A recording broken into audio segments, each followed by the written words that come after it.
And then I want to bring up one more thing. Made a video on this morning. Clearly, Niner fans still care about Jim Harbaugh and Trey Lance. Niner fans were emotionally invested in both of them. Both of them got kind of an early exit. Jim Harbaugh, you could argue, still should be the Niners head coach. And Trey Lance, I'm not saying he should be the Niners quarterback, but 3 first-round picks in the third for 3 starts and then nothing. Yeah, I can see why Niner fans are still kind of mildly interested in what happens next for Trey Lance, who is younger than Brock Purdy. So it's early, but about a week into camp, there's reports and video clips surfacing of Trey Lance doing good things, which is, not really what would happen in the past. Really, daily, there'd be an embarrassing Trey Lance moment that would go viral online, him missing a receiver by a lot or throwing another pick. But in this case, it was just him throwing a bomb down the field, up the sideline, between the safety and the corner, just a seed that Justin Herbert could make. But it's not a throw that Brock Purdy would attempt. It's not a throw that Mac Jones would attempt. It's a low percentage throw. It's a very difficult throw. It's really not a throw in the Niners offense. But Trey hit it. And I don't know. I don't know what's going to happen, but I feel like I've seen this play out. I covered Jim Harbaugh. I covered Alex Smith. And that was 15 years ago. If you remember, no one thought anything of Alex Smith. Alex Smith was Trey Lance. It's just Alex Smith went to pretty much like an expansion team, and he got to play a lot, whereas Lance got drafted by a good team and didn't get to play a lot. But it was very similar. When they played, they weren't ready. They were trying to do too much. They made a bunch of mistakes. They got hurt. They got blamed. They got labeled busts. Really young, earnest, nice, hardworking guys. Alex Smith and Trey Lance, they have a lot in common. Alex Smith could have washed out of the league. He had a really nice run with Andy Reid. He never would have got there if it wasn't for Jim Harbaugh. And what Jim Harbaugh did is like, look, man, I know you're the number one pick and a lot of pressure on you, dude, but what you're not going to do is play hero ball. What you're not going to do is lose the game single-handedly. That's what you've been doing with all these picks. We're going to get you out there and just don't make the big mistake. So like his first year under Harbaugh, Alex Smith had the lowest interception percentage in the league, which is just what it's exactly what Justin Herbert just did. And that's if Trey Lance ever plays for Harbaugh, that's what Harbaugh's going to want him to do. Hey man, first job, don't turn the ball over. That's not what Kyle asks. Kyle asks his quarterback, hey man, throw that 12-yard pass over the middle no matter what. And if you don't pull the trigger, I'm going to find someone who does. And if you throw an interception, it's your fault, not mine. That's his offense. It's always been. That's why his offense always ranks so high in yards and estimated points added, because that throw over the middle is simultaneously high percentage. It's a 12-yard throw right in front of you. High percentage throw. And it goes for big yards. It's kind of like the best of both worlds. What's the problem with it? It's in traffic. So if you miss it, you might hit it 70% of the time. But the 30% of the time you miss it, does it get tipped? Does it get picked? That's a pass that when it's incomplete, it's often intercepted. That's why Harbaugh doesn't call that pass as much, because his passing game is all about not making mistakes. So it's not going to be flashy. It's not going to rank as high as Kyle Shanahan's, but he's going to win a lot of games because the easiest way to lose a game is the quarterback throwing picks. Easiest way. So with Lance in college, his skill set was big dude, mobile, strong arm, makes good decisions, doesn't turn the ball over. The Niners didn't really use any of that. They wanted him to fit Kyle Shanahan's system. So they put him under center. They asked him to throw the dig route over the middle. Man, it's too high. It's too low. It's behind the receiver. It's not placed well. It's coming in too hot. It's not layered. It's a disaster. It's not what he's meant to do. You know who else would suck in this system? Absolutely suck. Jalen Hurts. He can't throw over the middle. Russell Wilson can't throw over the middle. Kyler Murray can't throw over the middle. But these are guys who've had some success in the league. Wilson won a Super Bowl. Hurts won a Super Bowl.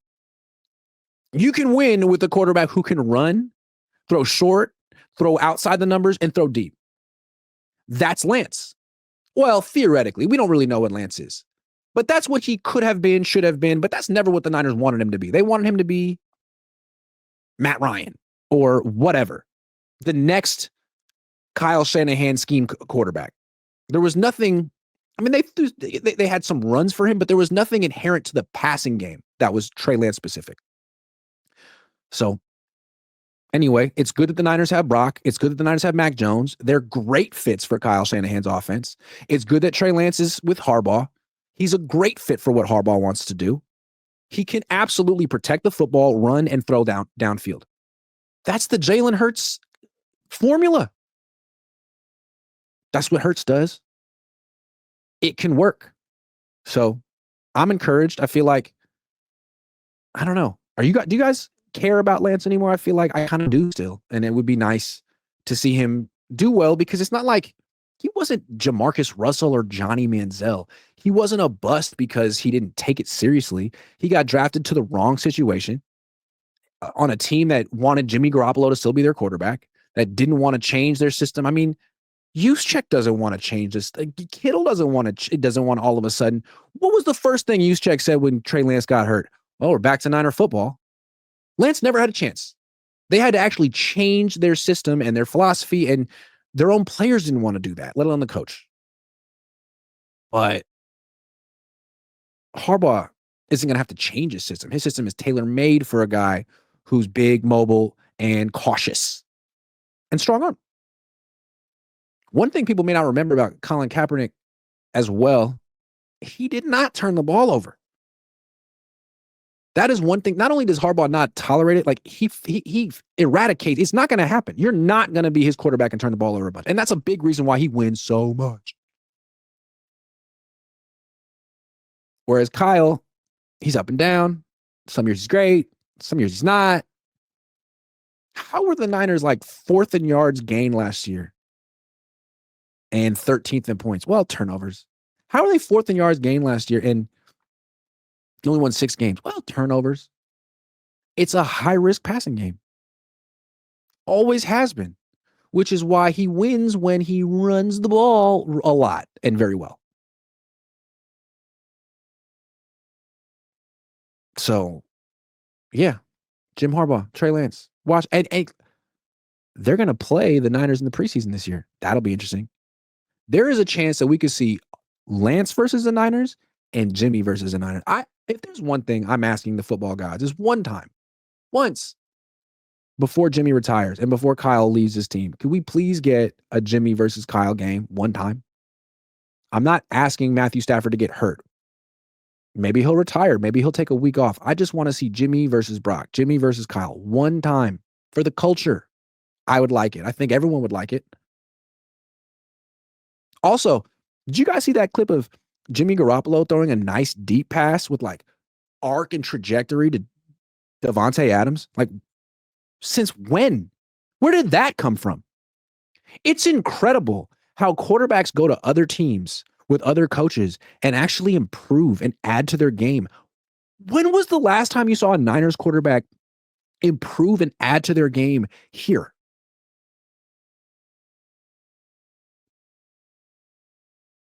I don't. Even Brock. Brock was great out of the gate. Alex Smith improved here. Anyway.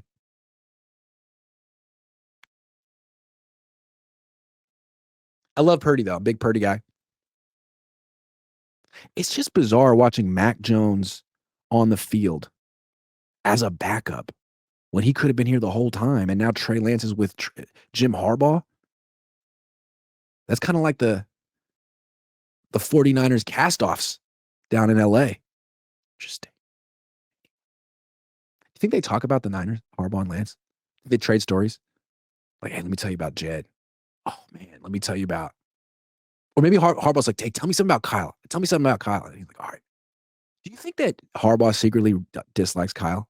Or maybe like doesn't dislike Kyle, but like kind of roots for him to fail, because if he fails, then everyone will have to be like, man, they should have kept Harbaugh. I wonder. Probably.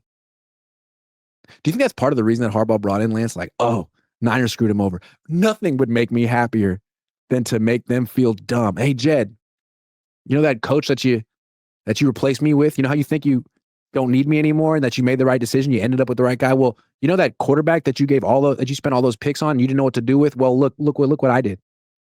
Look what I did. No, but enjoy Brock. Have a great time with Brock because we have Justin Herbert and Trey Lance. But no, you guys got Brock and Mac Jones. That's pretty good. Fits your system. As long as you got Kyle, it'll work. Other thing Kyle said in this interview with TK, Tim Kakami, they're like, how come you don't let him audible? And he's like, well, only like 10 quarterbacks in the world really play the position right anyway. He says these things. So what you're saying is that Brock Purdy isn't really a top 10 quarterback. The top 10 quarterbacks in the league can set their own protections and call audibles, but everyone else really can't. And even those top 10 guys would benefit from Kyle Shanahan doing the mental work for them. It's like, dude, can you stop taking like veiled shots as your own quarterback? We understand. We get it. He'd be nothing without you, buddy. We get it.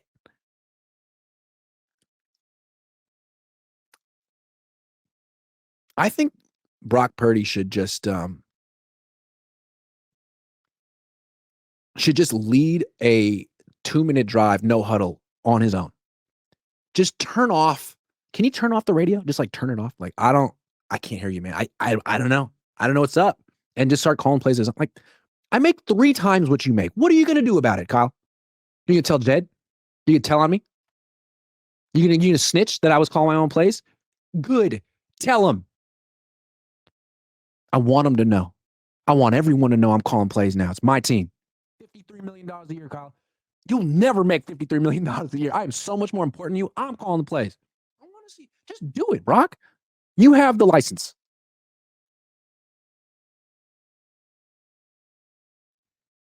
No one would get mad at you other than Kyle. We all would applaud you. Call your own plays. Go no huddle. Set your protections. Otherwise, you can't complain about it privately through back channels. I'm not saying you do. With this contract, you have now been given the license to do whatever the fuck you want to do. So set your predictions. Make it audible. Do a hot route. Hot route. Do people do hot routes anymore? I used to like a good hot route, man. Like a hand signal. What I think quarterbacks should do hand signals to receivers, even if they don't mean anything. Just be like, DB's like, what the fuck does that? He just threw up a bird. Yeah, hey. Oh shit, I think that means a double move. But it doesn't mean anything. I would do this. I'm telling you, mind games. Not enough of them.